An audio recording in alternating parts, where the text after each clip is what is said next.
The John Lebang Show has been known to make people laugh, sing, think, scream, throw things in rage, and generally lose their minds. Listener discretion is advised.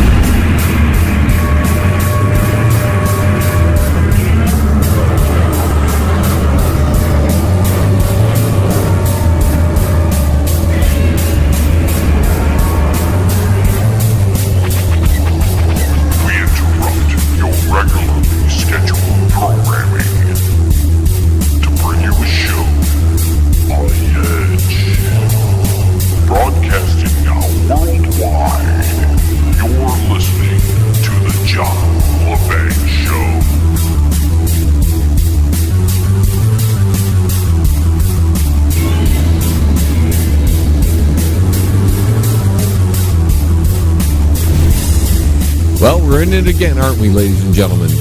The New World Order marches forward, even though Trump is in office. Welcome, I'm John Lebang. Man, I don't want to be covering this. This is not the type of show I want to be covering on the weekend that I have my 4th anniversary here on the radio. But that's what we're forced into talking about. On Friday the 13th, Donald Trump, the American military, the British military, the French military attacked Syria with a barrage of missiles and sorties, whatever you want to call what's going on there, over an alleged chemical attack that the inspectors who were going to go see this area for an attack to make sure it was a chemical attack of some sort and maybe whose chemical was used haven't even been there yet. So we don't even know what kind of attack actually happened. There was some social media talking, and the media over there was talking about where the attack came from and who launched the supposed chemical attack. But yet we don't actually have men on the ground, according to our own generals. We don't have men on the ground to verify that. Yet we launch an attack without congressional approval. Thank you very much, Mr. Trump, following right in line with the Obama administration, just doing things on their own because, well, why not? They did it, so we can do it. They can do it. Everybody can do it. Screw what the Constitution tells you to do. The heck with it. And I'm still wondering what, if any, national security threat this posed to the United States. And then we have Russia saying that whatever chemical attack there was, it was Britain, the United Kingdom, who launched it in a false flag manner. Can we believe Putin? Nah. Can we believe any of the governments, any of the elected officials? Our own president, who railed against President Obama's interaction in Syria, is now following suit. Mr. Twitter Don he did so many tweets about Syria when he wasn't president, about why it's bad in being there and we shouldn't be there and we're taking the wrong kind of action. We'll read some of those tweets that he has posted throughout the years because it's public knowledge, and anybody who's not a warmonger and who doesn't want us to be a part of another military conflict, this one may be expanding into something much larger, being that Russia told us not to do something. The proof isn't there. Russia has also said that there are going to be dire consequences if the United States or the West takes action in Syria. I thought we were trying to get out, Mr. Trump. Thought we were trying to get out of Syria.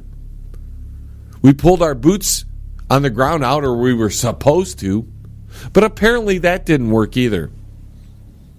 You see, this is turning into a larger conflict. People think this is about Syria now, but it's not. This is about a greater, larger geopolitical movement. Some people would call it the New World Order. Some people call it the deep state, the one world government. But they haven't been able to topple Syria.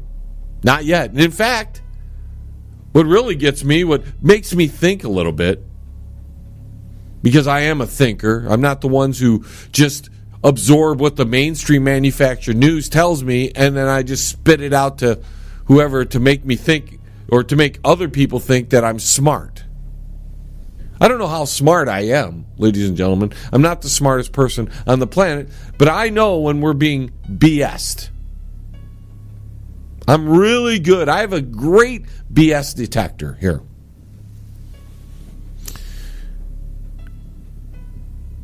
And this conflict that we have now engaged in, 100-plus military strikes, cruise missiles and those sort of things were used against Syria's chemical weapon attack in a country that's posing no threat to our country, no direct threat. They haven't declared war on us, at least not publicly. But here's Assad. I want you to take this logic into play. Here's Assad winning the war, the civil war. They're down to the rebels, that is, the rebels. If there were rebels here in the United States, they would call them terrorists. But the rebels inside of Syria have been losing and losing and losing. And Syria, with the aid of Russia, has pretty much won the civil war. It's almost done. In fact, the only parts of civil war that's going on inside Syria is in this small area. When you look at the size of Syria and then you look at the part of that country that has the actual rebel forces, the resistance, quote unquote, you'll see that it's not much. They've lost ground. Syria was on the verge of winning the civil war against the rebels. Now, I want you to take this into consideration. You're winning the war. You're beating back the opposition, the rebel groups. And in some strange occurrence, you decide, the heck with it, we're already winning. Let's use some chemical weapons on these people. Doesn't make sense. I'm not saying Assad didn't use chemical weapons, but it doesn't make sense that he would when he was winning the war. The war was probably going to come to a conclusion within the next year. That's how bad these rebel forces have been defeated. With the, Russia's helped Syria out. And here we strike factories, facilities that they say are chemical weapons. I mean, it's a lot like when Bill had the blue dress problem and he blew up the aspirin factory. Remember that? I mean, some of you remember that. You're old enough to remember that? Saying Saddam Hussein had weapons of mass destruction, WMDs. And after years and years and years of putting up with him, so to speak, we go in there and take him out, and we don't find WMDs. Now we have somebody saying, the news media, and certain political backgrounds here, certain political factions, saying that the country that was winning used a desperation weapon to kill off the opposition, which was already losing the war and was probably not going to be around.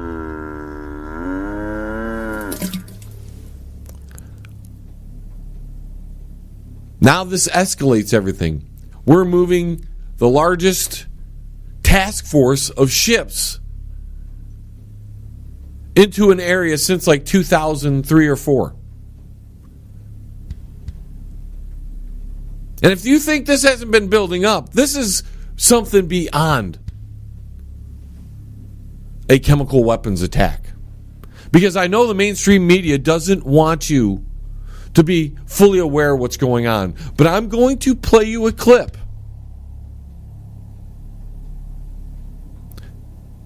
from one of our people out there, one of our important people in government, these truthful people.